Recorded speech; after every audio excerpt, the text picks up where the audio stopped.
A paz esteja com todos. Damos início a mais uma reunião da Conexão Bíblica, dentro daquele nosso tema de toda semana, frutos do Espírito, tratando dos recursos, e entre eles agora o recurso da oração. Essa paz que nós precisamos proclamar continuamente, ela é o lugar onde queremos chegar, na paz e alegria em Deus, dois frutos do Espírito que marcam o momento de crescermos no amor. Sem eles não podemos ir adiante. E a paz é o sinal de que chegamos a uma confiança plena em Deus, e a alegria é sinal de que a nossa satisfação está nele. Então, o nosso propósito é chegar lá, e essa paz já vai tomando conta de cada um de nós.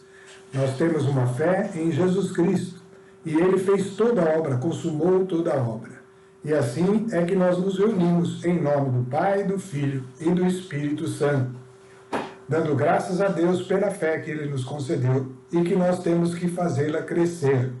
E estamos procurando isso por meio de todos esses recursos. Senhor, nós te louvamos, a Deus, e te agradecemos. Que esteja, Senhor, a presença do Teu Espírito no nosso meio, no meio de todos que se reúnem conosco. Embora a distância não há espaço para Deus, a presença do Senhor é conosco, e este momento, ó Deus, é momento de crescimento, é momento de conhecimento da verdade. Que o Espírito de Deus nos conduza, que Ele derrame as suas bênçãos, Senhor, para todos, e nós possamos glorificar o vosso nome, produzindo estes frutos, Senhor, que vos agradam. Amém. Vamos lá, né? O recurso maior, a oração, um dos recursos maiores, né, no nosso caminho, aquele caminho real da entrega absoluta, indo na direção de Deus, o caminho da sabedoria, o caminho da vida, né? E o recurso da oração. A oração é esse momento em que separamos para Deus e que é totalmente importante para nós, nós dependemos disso, né? Vimos aí a oração que Jesus nos ensinou, que contém em si mesma todas as orações daquele que é filho de Deus, daquele que está convertido. Tratamos das 5, vimos que ela se divide em 5 tipos de oração e 7 portas que nós podemos transitar por elas em cada momento que separamos para orar. Já falamos da adoração e louvor, já falamos da edificação, já falamos da provisão, já falamos já falamos do perdão e arrependimento, foi a última, né, que nós tratamos. Quando eu digo já falamos, não é que está concluído, né, esse assunto, a gente gosta de sempre reafirmar estas coisas. Nós estamos dando estímulos, apresentando algo que o Espírito Santo vem trazendo, mas esses passos é de cada um. Cada um deve pegar aquilo que lhe chama atenção, ir para a palavra de Deus e começar a exercitar-se, né? Então, exercitar-se na oração de adoração, de louvor, de edificação, buscando o conhecimento, o crescimento. A oração de provisão é uma garantia dada a nós, está no nome de Deus. Todas estas coisas estão no nome. O nome de Deus engloba tudo o que Ele é, né? E tratamos então na última semana do perdão e arrependimento. Embora esse texto do perdão e arrependimento, que justifica esse tipo de oração, é perdoai-nos as nossas ofensas, assim como nós perdoamos aos que nos ofendem. É um texto que não fala do arrependimento, mas foi importante para nós termos consciência do arrependimento, né? Vamos entrar naquela tela que falamos. É só uma repassada rápida antes de iniciarmos um novo assunto. Então está lá, perdoai-nos, deveria ser a frase, perdoai-nos os nossos pecados. A base de fé é o sacrifício de Jesus Cristo. E o arrependimento, ele está intimamente ligado à questão do perdão, né? Se você não se reconhece pecador, você não precisa de perdão, né? Qualquer um que não tem consciência do pecado não precisa do perdão. Por isso, todo arrependimento é tomar consciência do pecado. E aquele que toma consciência do pecado é que vai buscar o perdão, porque ele reconhece o erro, né? a conversão é um grande arrependimento. É um arrependimento na condição geral do nosso ser. Reconhecer-se incapaz. Reconhecer-se necessitado daquele que veio retirar o pecado do mundo. É Jesus Cristo. E o seu sacrifício foi para isso, para nós. Quando nós nos reconhecemos assim, pecadores, imediatamente estamos nos arrependendo, porque reconhecer é o arrependimento, e imediatamente somos perdoados, né? E essa condição é total.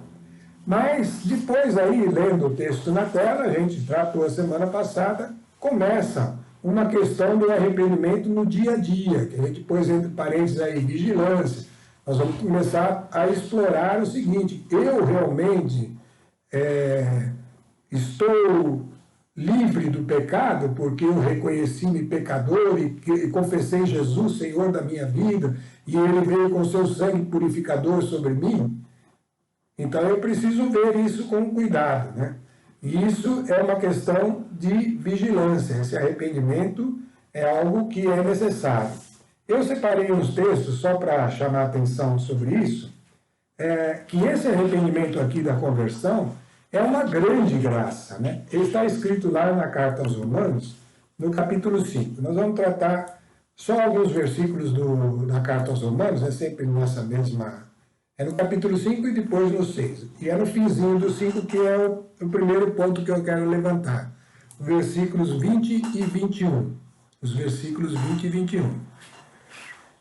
Quando o homem andava por si só, né? Depois que ele veio, que ele foi lançado, retornou à terra depois do pecado, né? O homem andava por si só. Ele tinha uma lei, que era a lei do conhecimento do bem e do mal, mas essa lei não era explícita, era algo que ele tinha que descobrir, né? Posteriormente, no processo de alianças, Deus determinou a lei. E qual é o propósito da lei? A lei veio para definir, deixar claro o que agrada a Deus, porque a lei dada àquele povo, a descendência de Abraão, ela define o que agrada a Deus e define o que desagrada a Deus, que se chama pecado, né? Então, no versículo 20 aí da carta aos Romanos, Paulo está dizendo isso: sobreveio a lei para que abundasse o pecado, para que o pecado ficasse explícito, né? Mas onde abundou o pecado, superabundou a graça. Assim como o pecado reinou para a morte, assim também a graça reinaria pela justiça para a vida eterna por meio de Jesus Cristo, nosso Senhor. Então, o que está escrito aí nessas poucas palavras? Está escrito exatamente a nossa conversão, né? Em nós abundava o pecado, descrentes de Jesus Cristo, mas por meio de Jesus Cristo a justiça se faz em nós mediante a fé nele. E isso é uma graça de Deus. É algo que Deus reserva àqueles que receberam essa fé e então se entregam a esse Senhor, esse novo Senhor, saem da escravidão do pecado e se fazem servos da justiça. Essa nova condição é uma graça, tá? Então essa a graça reina pela justiça de Cristo e nós recebemos esta graça por meio da fé, né? Então essa é a conversão. Mas aí vem a pergunta, logo no capítulo seguinte, nos primeiros versículos, capítulo 6, né? Então vem a pergunta: que diremos, pois? Permaneceremos no pecado para que haja abundância da graça? Então Paulo está dizendo, então tá bom. Eu creio em Jesus Cristo, era pecador, me reconheci pecador, recebi o sangue que me purifica, que é o sangue de Cristo, do seu sacrifício, e a partir daí, aos olhos de Deus, eu sou justo. Agora, como é que eu posso ser? Posso continuar como eu sempre fui? De modo algum, ele responde aí no versículo 2. Nós que morremos ao pecado, como poderíamos ainda viver nele? Então, essa condição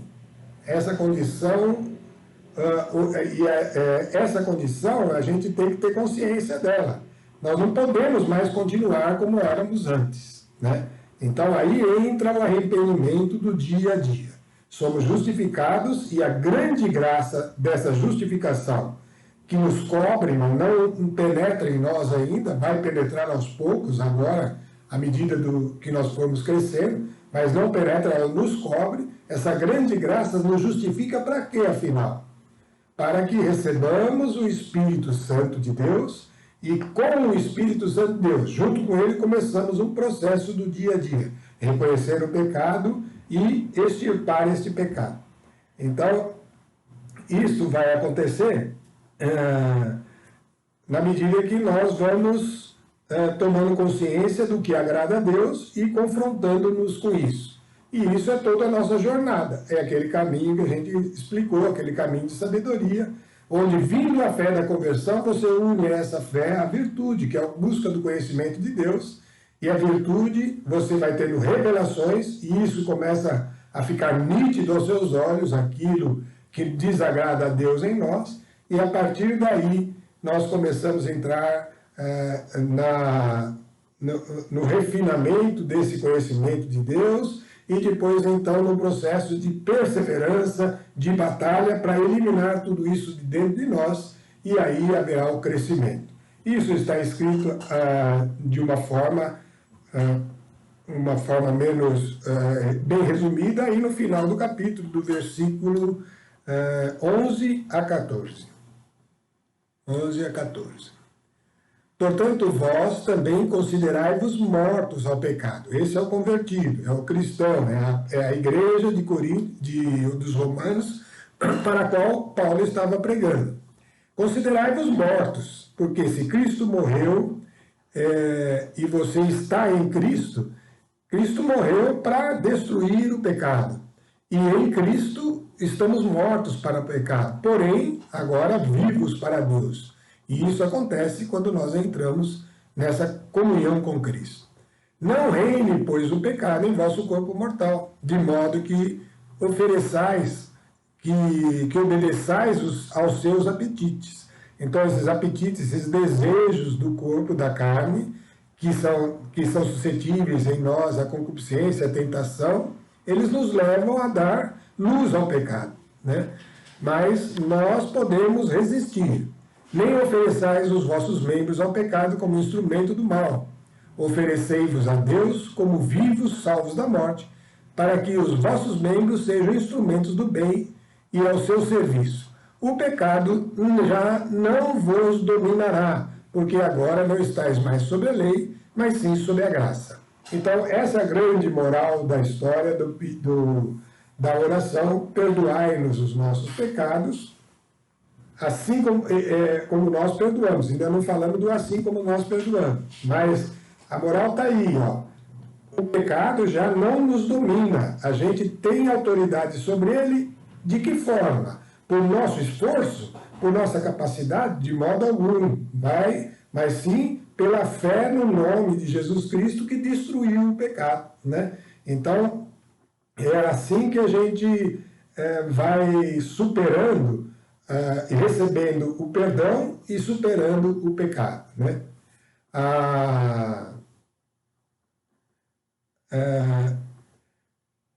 Essa oração vai superando o pecado. É pelo poder do nome de Jesus, então, que nós vamos nos tornando livres do pecado no dia a dia, no nosso processo de caminhada na vida cristã, né? Mas tudo isso, eu queria chegar nesse ponto que está tracejado aí embaixo. Mas tem uma condição. Por quê? A graça que nós recebemos aqui, ó, a graça da conversão, de ser justificado sem ser transformado ainda, e começar esse processo todo com a ajuda do Espírito Santo, é tão grande, tão enorme, que não justifica mais que eu condene alguém que peque, que haja errado contra mim. Não há justificativa para isso. E nessa nova condição, eu sou levado a perdoar da mesma forma como eu fui perdoado, né? E isso é uma condição necessária, não é uma condição que ajuda, é uma condição necessária. Sem isso, eu fico sob a condenação, volto para a minha condição inicial. Então, o que nós aprendemos na última semana foi exatamente isso. Eu preciso reconhecer o pecado em mim, primeiro de uma maneira geral, depois de uma maneira individual a cada dia, confiante de que na autoridade do nome de Jesus eu posso destruir essa natureza pecaminosa dentro de mim e repudiá-la e lançá-la fora, mas tem uma condição para isso, é não guardar ressentimentos, mágoas ou condenação contra quem quer que seja que está no trato conosco no dia a dia. Então, aí nós tratamos de vários aspectos desse tipo de coisa, mas eu queria repassar isso aí só para fortalecer esses dois aspectos. Temos o poder, o pecado já não nos domina, porque estamos em Cristo e o nome dele é poderoso, e ao mesmo tempo precisamos guardar e vigiar o nosso interior para não cair na condenação, porque senão não temos como, Deus não tem como nos perdoar, né? Então passamos por perdoar os nossos pecados, falando de todos esses aspectos, mostramos os versículos que estão envolvidos, e vamos agora iniciar a última etapa da oração do Pai Nosso. Embora não seja a última reunião nossa sobre as orações, nós vamos continuar mais uma ou duas reuniões, mas chegamos pelo menos no último tipo de oração que está separadinho ali naquela nossa tela, que é a oração para correção. Nós vamos ter que entender esse aspecto. Essa oração para correção, ela é talvez a menos compreendida aí do Pai Nosso, né? Principalmente no aspecto do castigo, que está embutido nessa oração, né? O texto que nós caracterizamos como oração para correção é: não nos deixeis cair em tentação, mas livrai-nos do mal, né? Não nos deixeis cair em tentação, mas livrai-nos do mal. A gente não pode esquecer que estamos tratando da oração que Jesus ensinou. E aí, a oração que Jesus ensinou começa com Pai Nosso. Pai Nosso significa que ela é uma oração para os convertidos, para aqueles que se fizeram filhos de Deus. Não são todos. São aqueles que o receberam, que receberam Jesus. A estes foi dado o poder de se tornarem filhos de Deus. E esse processo de nos tornarmos filhos de Deus é o que vai crescendo na medida que nós vamos trilhando aquele caminho que nós já falamos e nos fortalecendo na oração, né? Então, não nos deixeis cair em tentação, mas livrai-nos do mal. É a frase, né? É uma frase para que os filhos podem orar, né? Mas vamos entender direitinho essa frase. O que significa esse não nos deixeis cair em tentação, né? Primeiro, como a gente fez nos outros tipos de oração, ela tem uma base de fé, né? Correção é para quem? Correção é para os filhos, e nós somos filhos de Deus, né? Então a base de fé é que você já se converteu.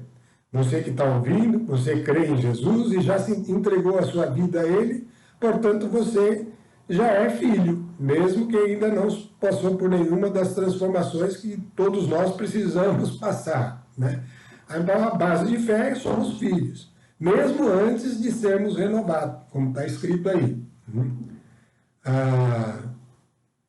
Segundo Coríntios, deixa isso bem explícito, né? Segundo Coríntios, capítulo 5, versículos 16 e 17. Está lá. A condição para isso é bem clara, né? É aquela do começo da conversão. Aquele que está em Cristo. E como é que a gente está em Cristo? Reconhecendo-se pecador e entregando sua vida a Ele, confessando Ele Senhor da sua vida. E o que acontece?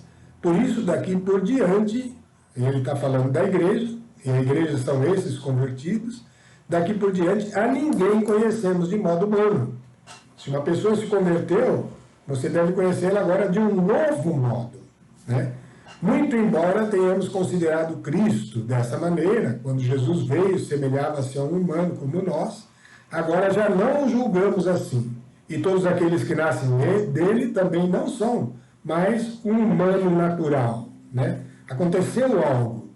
Todo aquele que está em Cristo, versículo 17 diz, é uma nova criatura.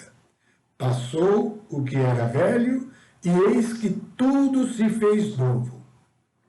Então, essa condição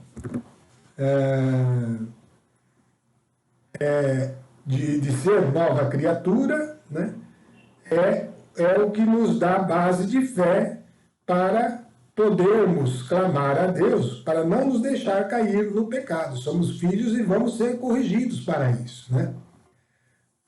Porém, eu pus aí em vermelho, cuidar, né, na tela, cuidar. É preciso aprender a viver a vontade do Pai. Então, esse é todo o processo que nós estamos tratando. A vontade do Pai é que você produza frutos. Lembra como nós começamos a falar dos frutos? A vontade de Deus para você é que você produza frutos. O agricultor quer frutos, né? E os frutos são o amor, né? E viver o amor precisa saber o que é o amor, precisa passar por todos aqueles passos, né? Cuidado, é preciso aprender a viver a vontade do Pai. E por isso é que existe a correção. Quando a gente pede aqui, não nos deixeis cair em tentação, não está pedindo para Deus para tirar a tentação do teu caminho. Isso não vai acontecer, né? Está pedindo para Deus para que você não caia. É um processo de correção, é como uma criancinha. Está fazendo coisa errada e ele é repreendido para que aquela coisa errada não cresça junto com ele. A correção, portanto, é para os filhos. Vamos ler como mostra isso, 1 Coríntios, capítulo 10, de 1 a 14. 1 Coríntios vai mostrar isso. A que a gente sabe a correção é para aquele que está na nova natureza, nessa nova natureza que foi falado anteriormente. É nova criatura, eis que tudo se fez novo, né? Mas olha o exemplo que Paulo usou aqui, é uma comparação com o povo judeu e a história do povo judeu, que é a história do cristão. Ali é um povo inteiro, o cristão é um ser individual. A história do povo inteiro judeu, ela tem um paralelo muito acentuado com a história de cada cristão que se converte, né? Os judeus se converteram, estavam no Egito, eles viviam de escravos. E a gente, antes de se converter, somos escravos. Eles foram libertos do Egito por Moisés, e nós fomos libertos da escravidão do pecado por Cristo. E aconteceu coisas com eles que acontecem conosco. Só que o que aconteceu com eles é exemplo para nós. Então vamos ler o texto com atenção. E aí Paulo falando. Não quero que ignoreis, irmãos, que os nossos pais, e aí ele está falando dos pais dele, os israelitas, né? Estiveram todos debaixo da nuvem e todos atravessaram o mar. Todos foram batizados em Moisés, na nuvem e no mar. Então, o que quer dizer isso? Que toda aquela população que foi liberta do Egito, que foi levada por Moisés, ela sofreu um batismo. Um batismo que foi atravessar o mar, esse é o batismo nas águas, e foi batizada na nuvem. A nuvem era a presença de Deus junto com eles, com a aparência de uma nuvem que caminhava junto com eles. E que é um símbolo do Espírito Santo, né? Então eles foram batizados como que nós somos batizados nas águas e no fogo, no Espírito, né?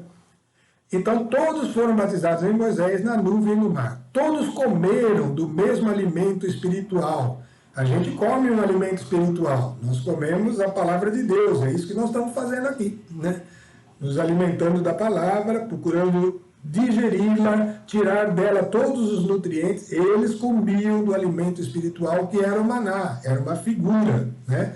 Mas é importante saber que na condição deles tinha o mesmo papel. Todos beberam da mesma bebida espiritual, pois todos bebiam da pedra espiritual que os seguia. E essa pedra era Cristo. Essa pedra foi uma pedra que uma vez o povo reclamava da sede, e Moisés feriu a pedra com o cajado e ela brotou água. Nós vemos Jesus feridos na cruz, brotando o sangue que nos purifica, né? E por meio do sangue e do seu corpo, nós também somos alimentados e saciamos a sede. O sangue de Cristo é fonte de acabar com todas as sedes que nos arrastavam para baixo, né? E é o mesmo que acontecia com Israel. Então, eles tinham uma condição muito semelhante à nossa, mas vamos olhar em termos de povo o que aconteceu com ele. Não obstante, a maioria deles desgostou a Deus, pois seus cadáveres cobriram o deserto. Essas coisas aconteceram para nos servir de exemplo, a fim de não cobiçarmos coisas más como eles a cobiçaram. Aí são coisas que você pode ver quando lê a história do povo no deserto, né? Nem vos torneis idólatras como alguns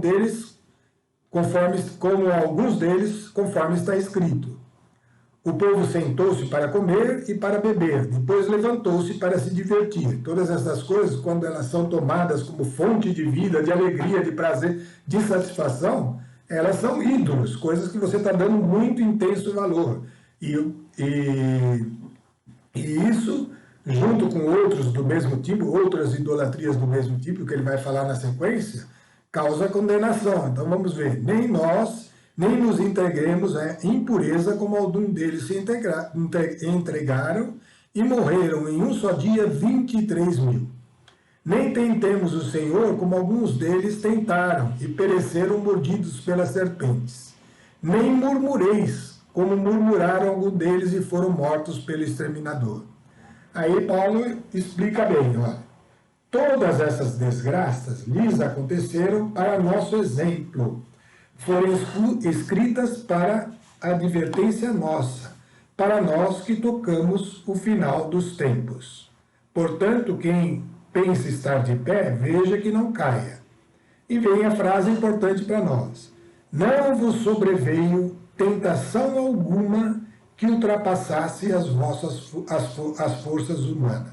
Deus é fiel e não permitirá que sejais tentados além de vossas forças, mas com a tentação ele vos dará os meios de suportá-la e sairdes dela. Caríssimos meus, fugi da idolatria. Então, está aí o texto mostrando o seguinte: a tentação vem e está escrito ali no nosso texto da oração, não nos deixeis cair em tentação. Então tem coisas que vão ter que morrer em nós, que vão ter que sair fora nesse caminho nosso do deserto. Porque quando a gente se converte, a gente entra no processo de sair do ambiente que a gente estava acostumado e entrar por um caminho de transformação que é o caminho do deserto.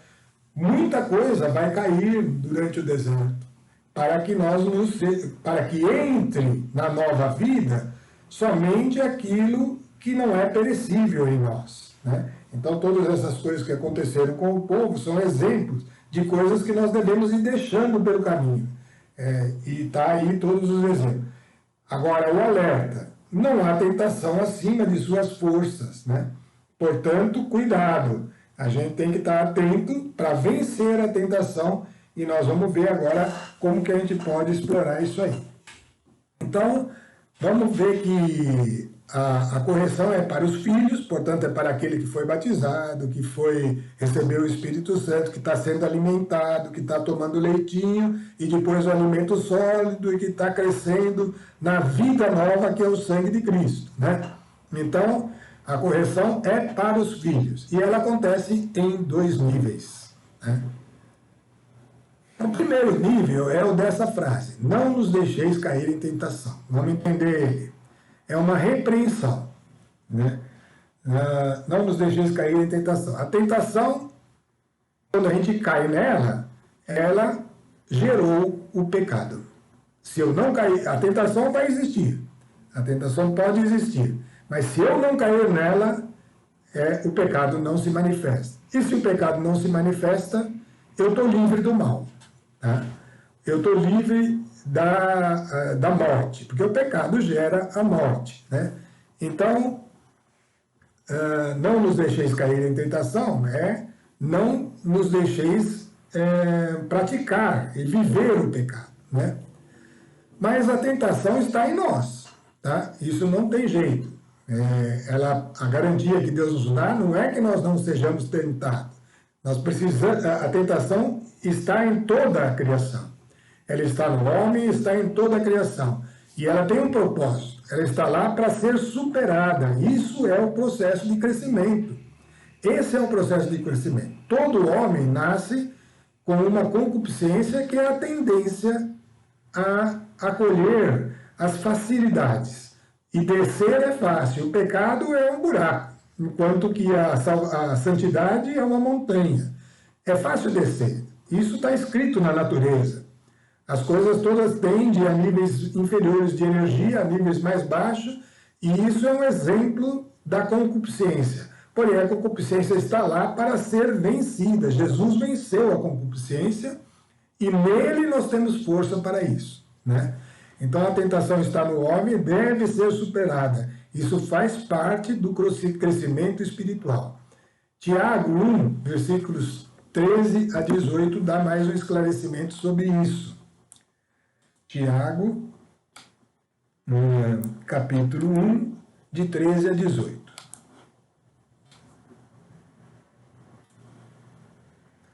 Ninguém, quando for tentado, diga, é Deus quem me tenta. Então já fica claro aí. Deus é inacessível ao mal e não tenta ninguém. Cada um é tentado pela sua própria concupiscência, essa tendência que eu falei, né? A tendência de tudo ir para baixo. Essa tendência é natural, está na criação. Cada um é tentado pela sua própria concupiscência que o atrai e alicia. A concupiscência, depois de conceber, dá à luz ao pecado. É isso que nós mostramos lá. E o pecado, uma vez consumado, gera morte. Não vos iludais, pois, irmãos meus, muito amados. Toda boa dádiva e todo dom perfeito vem de cima. Desce do Pai das luzes, no qual não há mudança, nem mesmo aparência de instabilidade. Né? E o versículo 18, por sua vontade é que nos gerou pela palavra da verdade, a fim de que sejamos como que primícias de suas criaturas. Né? Então Deus nos gerou, em nele está toda a boa dádiva, todo o dom perfeito. A concupiscência está em nós e ela precisa ser destruída. E a garantia que nós temos é que a tentação que vem, ela pode ser rejeitada. E nós precisamos estar fortalecidos em Cristo para isso, porque é assim que nós vamos crescendo, é assim que vamos vencendo a tentação. Então, quando nós estamos orando, não nos deixeis cair em tentação, nós estamos fazendo um pedido para correção. É esse pedido que está ali, não, volta lá, é um pedido para a correção. O que o cristão está pedindo aí? O cristão autoriza a repreensão e correção para manter-se no caminho e crescer nos frutos de justiça e paz. Em outras palavras, o cristão tem que ter consciência quando ele pede, não me deixe cair em tentação, não é que a tentação vai ser removida, é que Deus vai te corrigir e vai te repreender para que você reconheça o erro, reconheça onde está a distorção, e assim você vai superando e vai se mantendo nesse caminho, nessa subida de santificação, aproximando-se daquele que está no alto, o Pai das luzes, que está em cima. E nós vamos crescendo para ele nos frutos de justiça e da paz. Hebreus 12, 4 a 13 vai falar isso de uma maneira muito bem clara. É a carta aos Hebreus, né? Vamos abrir lá. Hebreus 12, de 4 a 13. Hebreus 12, de 4 a 13. Então ele está falando para os cristãos lá de Israel, que eram os hebreus que tinham se convertido, né?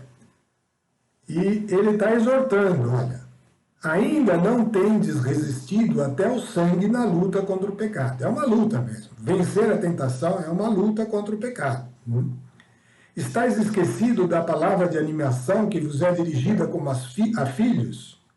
Então, é para os filhos. Filho meu, não desprezes a correção do Senhor. Ela é necessária para nós. Não desanimes quando for repreendido por ele, pois o Senhor corrige a quem ama e castiga todo aquele que reconhece por seu filho. Então tem a repreensão e o castigo. Pode existir. Estais sendo provados para a vossa correção. É Deus que vos trata como filhos. Ora, qual é o filho a quem o seu pai não corrige? Mas se permaneceis sem correção, que é comum a todos os filhos, entre aspas, né? Entre parênteses, sereis bastardos e não filhos legítimos. Aliás, temos na terra nossos pais que nos corrigem e, no entanto, os olhamos com respeito. Com quanto mais razão não havemos de submeter ao Pai de nossas almas, o qual nos dará vida. Os primeiros nos educam para pouco tempo, segundo a sua própria conveniência, ao passo que este o faz para o nosso bem, para nos comunicar sua santidade. Na verdade, é para que nós tenhamos a vida do tipo dele, a vida eterna, né? Então, a razão para essas repreensões são muito superiores, né? E nós devemos estar conscientes disso. Somos filhos e devemos passar por essa repreensão. É verdade que toda a correção parece, no momento, antes motivo de pesar, mas que de alegria. Mais tarde, porém, granjeia aos que por ela se exercitam o melhor fruto de justiça e de paz. Levantai, pois, vossas mãos fatigadas e vossos joelhos trêmulos. Dirigi os vossos passos no caminho reto. Os que claudicam, tornem ao bom caminho e não se desviem. Então, nós estamos vendo aí como é importante passarmos por essas correções, né? As correções são necessárias, nós devemos estar atentos a elas, né?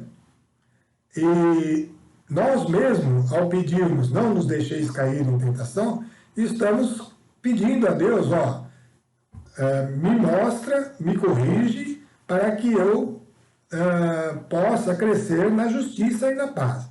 Eclesiástico mostra isso de uma maneira até meio engraçada, porque ele fala do chicote. Ele é um chicote. Esse é a criança que aprendeu de modo firme, né, a sair do erro. Eclesiástico, capítulo 23, versículos de 1 a 6. O Eclesiástico é um livro de sabedoria, tá? Os livros de sabedorias, ele vale sempre, porque a sabedoria é aquele caminho de vida, que nós já falamos bastante, né? Eclesiástico, capítulo 23, versículos de 1 a 6. Tá aí. Senhor, é uma oração, é uma oração bonita, vamos ver, é a mesma coisa que não me deixeis cair em tentação, tá? Só que escrito de uma maneira mais detalhada. Senhor meu Pai e soberano de minha vida, não me abandoneis ao conselho dos meus lábios, e não permitais que eles me façam sucumbir. Quem fará sentir o chicote em meus pensamentos, e em meu coração a doutrina da sabedoria, para eu não ser poupado dos pecados por ignorância, a fim de que esses erros não apareçam? Vocês estão vendo o que ele falou aí? É exatamente o que nós estamos dizendo. Não nos deixeis cair, faça aparecer, faça com que eu perceba, para que eu não fique no pecado por ignorância, né? Que a sabedoria penetre no meu coração. Está vendo? Essa é a oração, é um desdobramento do não nos deixeis cair em tentação. Para que não aumentem as minhas omissões, não se multipliquem as minhas ignorâncias e eu não caia diante dos meus adversários. E não esqueça de mim e não escarneça de mim o meu inimigo. Lá ele pensava no inimigo como uma pessoa, alguém. Nós sabemos quem é o verdadeiro inimigo e adversário nosso, né? Senhor meu Pai e Deus de minha vida, não me abandoneis às suas sugestões. Não me deis olhos altivos e preservai-me da cobiça. Afastai de mim a intemperança. Ela pode estar aí, lembra que nós falamos? É um dos frutos. Que a paixão da volúpia não se apodere de mim, e não me entregueis a uma alma sem pejo e sem pudor. Então, essa é uma oração, não me deixeis cair em tentação. É dessa forma. E ele usa a figura do chicote, né? É uma coisa que é necessária. A Bíblia ensina que o filho abandonado a si mesmo vai ser alguém que vai sofrer muito e vai causar muito sofrimento ao pai. Tá? É preciso levá-lo, mostrar aquilo que tem que ser deixado para trás e aquilo que tem que ser preservado e edificado. Né? E Deus faz isso conosco. Tá? Qual é a figura que a gente usa aí? É como uma criança que cai, né, por causa de uma desobediência, se machuca, mas não continua naquele caminho que o final é o abismo. Bom, mas até aí nós vimos que nós estávamos falando daquela primeira frase, né? Não nos deixeis cair na tentação. Já aprendemos, e ficou claro, né, pelos textos que nós lemos, de Hebreus e do Eclesiástico, a tentação vai acontecer e o nosso trabalho, o nosso crescimento consiste em superá-la, em destruir a concupiscência, assim como Jesus matou a concupiscência em si mesmo, e é nele que está a nossa força. Agora vamos ver o que significa o mas, porque esse é o ponto de maior dificuldade para as pessoas entenderem o final dessa oração. O final dessa oração é tido como uma coisa assim: Deus livrai-nos do mal. Tem até, outro dia eu estava passando, isso aconteceu comigo agora há poucos dias atrás, né? Enquanto eu estava para falar sobre isso. Eu vi um carro e estava escrito atrás, né? No vídeo de trás, o pessoal escreve, né, as coisas da Bíblia às vezes, estava escrito lá, livrai-me do mal. Eu pergunto para vocês vão concordar comigo com a resposta. Né? O que será que essa pessoa estava pensando quando colocou isso lá? Esse livrai-me do mal. Está pensando em livrar do roubo, da violência, da doença, da enfermidade, da miséria, do sofrimento, e caracteriza isso como livrai-me do mal. Né? Mas não é isso que você está orando na oração do Pai Nosso. A frase livrai-me do mal é isso. A pessoa está pensando no mal como essas coisas. Mas esse mal que está aí é muito mais do que um incidente em um momento da nossa vida. Esse mal que está aí é livrai-nos do mal absoluto, daquele mal que se eu continuar caindo na tentação, se eu continuar indo na direção errada, ele vai crescendo em mim a ponto de me afastar de Deus, de me levar para longe de Deus. E aí, então, eu estaria lançado no mal eterno. Então, livrai-nos do mal, desse mal absoluto, desse mal eterno. Né? E por isso que tem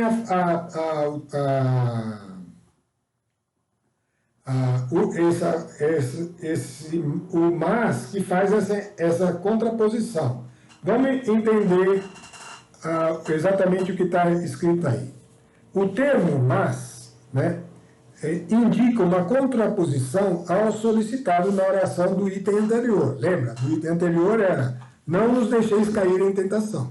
Uma contraposição a isso é que esse mas aqui está indicando, né? Contraposição ao que foi solicitado, que era a repreensão. O que a oração está querendo mostrar para nós? O cristão, ou seja, né, o que ela está querendo dizer? O indivíduo que está orando, e aí é todo aquele que está orando essa frase, está apresentando a possibilidade de, mesmo com a intervenção de Deus, efetuada no sentido de corrigi-lo, como um pai, né, vai cuidando, mesmo assim ele vai se tornando aí, pode ser que eu me torne um mau filho, né, e mesmo com a intervenção de Deus, eu continue a cair na tentação. Essa possibilidade está sendo apresentada aí na oração, caso eu permaneça caindo em tentação. Então, o que ele está dizendo? Neste caso, esta oração está afirmando a disposição ou entrega de si mesmo a um juízo da parte de Deus, que seria o castigo, como alternativa à condenação eterna, caracterizada pelo mal eterno.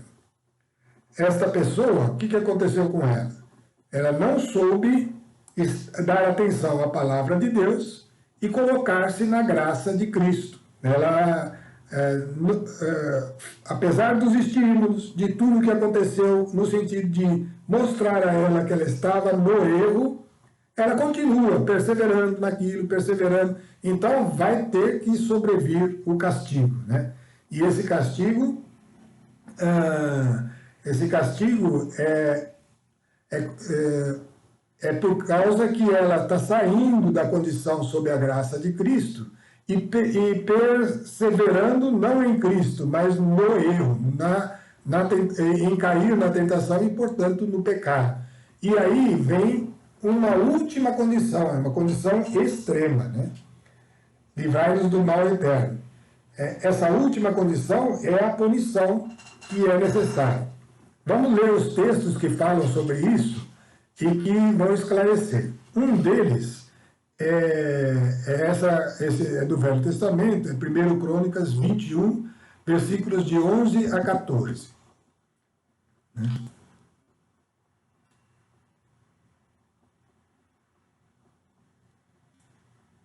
De 11 a 14. Aquela figura que nós usamos em não cair na tentação é para não ir em direção ao abismo, é esse mal eterno aí, né?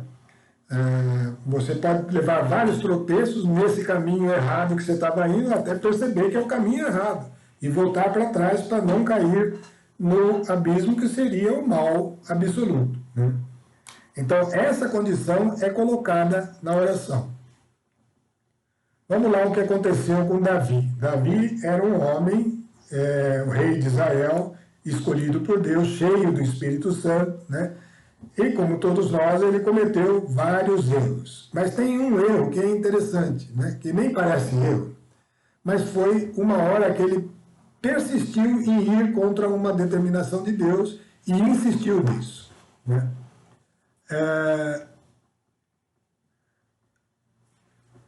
Começa no versículo...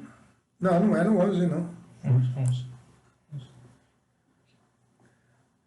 Então, o que estava acontecendo aí, né?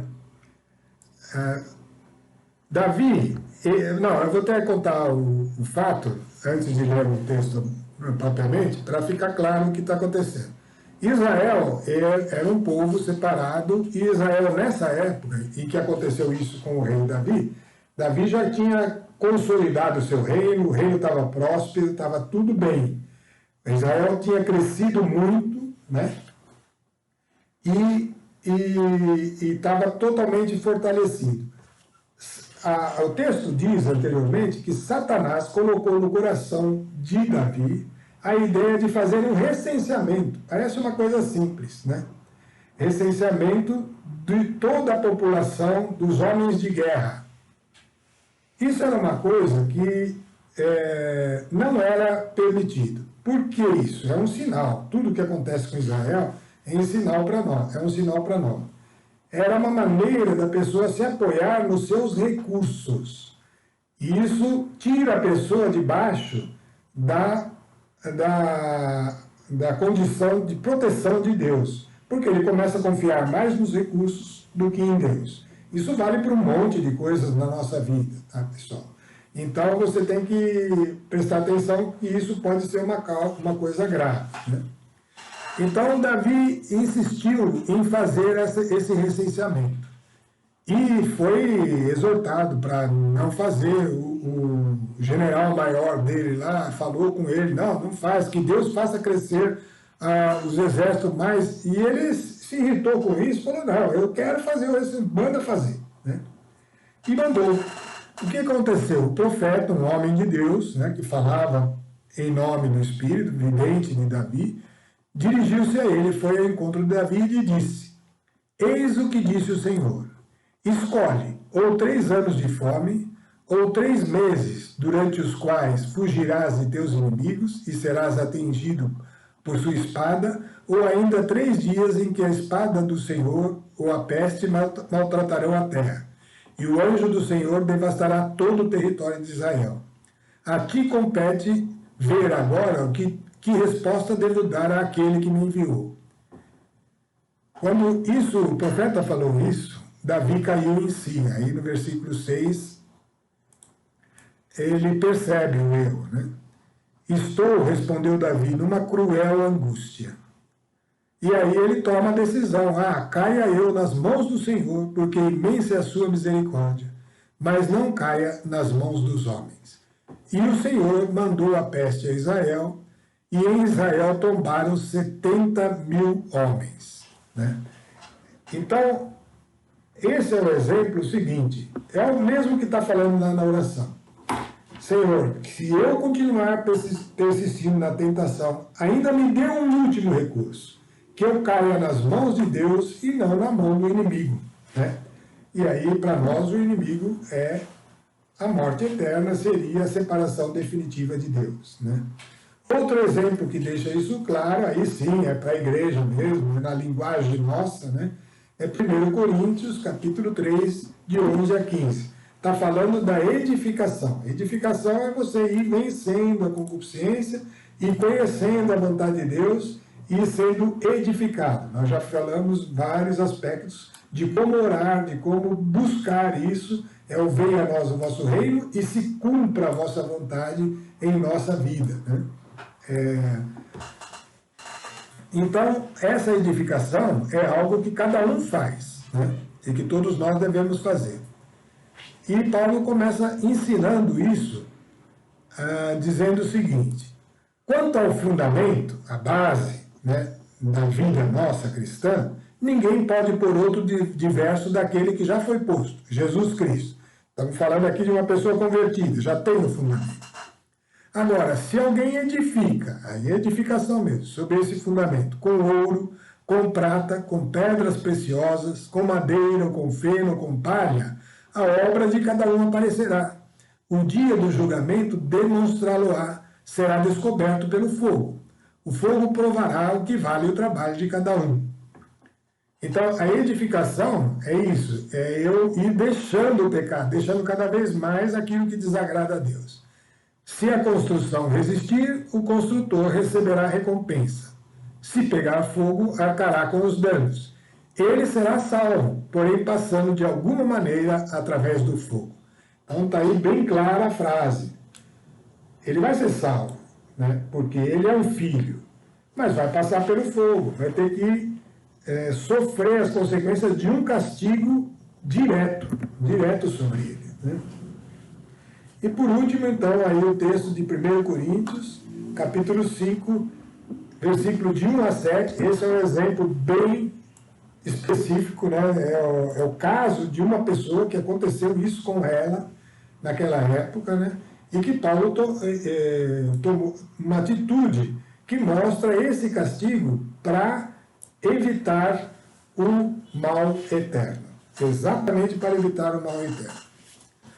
Paulo estava falando para a igreja, era a primeira carta dos Coríntios, falando com referência a uma pessoa no meio dos coríntios que estava numa condição de pecado insistentemente, né? Ouve-se dizer constantemente que se comete em vosso meio a luxúria, e uma luxúria tão grave que não se costuma encontrar nem mesmo entre os pagãos. Há entre vós quem vive como a mulher de seu pai. Seria, sei lá, uma madrasta, por exemplo, né? E continuamos cheios de orgulho, em vez de manifestardes tristeza, para que seja tirado dentre vós o que cometeu tal ação. Pois eu, em verdade, ainda que distante corporalmente, mas presente em espírito, já julguei, como se estivesse presente aquele que assim se comportou. E olha o que ele fala na sequência. Em nome do Senhor Jesus, na autoridade, na vontade de Jesus, reunido a vós o meu espírito, com o poder de nosso Senhor Jesus, seja esse homem entregue a Satanás para a mortificação do corpo. Então o homem não foi entregue a Satanás no todo, foi entregue a Satanás por um tempo para a mortificação do corpo, a fim de que sua alma seja salva no dia do Senhor Jesus. E é exatamente essa condição que fica explícita no Pai Nosso. Aquele homem estava em pecado, insistindo em pecado, apesar de advertido, de ser mostrado e de tudo o que acontecia com ele, apontar para aquele erro, ele insistia. Então, a autoridade da igreja, que no caso era Paulo, estava entregando ele, o corpo dele a Satanás, para mortificação, a fim de que a alma fosse salva no dia do Senhor Jesus. Não é nada belo o motivo da vossa jactância, ele falava para a igreja. Não sabeis que um pouco de fermento leveda toda a massa? Purificai-vos do fermento velho, para que sejais massa nova, porque sois pães ázimos, porquanto Cristo vossa Páscoa foi imolado. Então, nós temos que ter esse processo, que é naquela primeira etapa, não cair na tentação, buscar responder aos sinais que Deus nos dá e a repreensão que Ele dá, e a partir daí, então, a partir dessa condição, estar livre do mal. Mas, se não fizermos em algum ponto, ainda tem um último recurso, o recurso extremo, que não deveria se buscar, né? Mas deve estar na nossa consciência, deve estar lá, ó, na pior das hipóteses, pelo menos, então, isso, né? O recurso extremo é melhor sermos, para nós não passarmos por esse recurso extremo, nós teríamos que ser maleáveis na mão de Deus e assim não chegar a essa condição terrível, né? De ter que sofrer algo que já foi sofrido por Cristo. Ele já pagou esse preço por nós e nós podíamos, por meio dele, estar livres disso. Mas, no caso de não atendermos aquela condição primeira, então fica essa condição extrema. E isto vale para os filhos, né? Então, é aqui que nós vamos encerrando o tema de hoje. Aparentemente, chegava aí o nosso exercício aí para entender o que é a oração do cristão, a oração completa do Pai Nosso, né? Chegamos aí na correção, dividida em não nos deixeis cair em tentação, mas livrai-nos do mal, né? Aí está implícito uma correção, mas também um castigo, no caso extremo, né? Agora, a partir da próxima semana, nós vamos tratar de alguns aspectos que são gerais para todas as orações, né?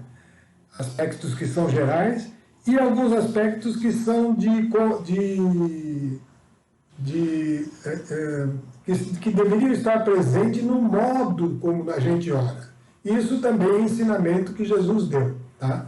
E aí, então, encerrar o assunto de oração, encerrar para partirmos para mais um recurso, que é a fé. Bom, vamos parar por aqui hoje, para não começar nenhum novo assunto, porque ficaria muito prolongado, né?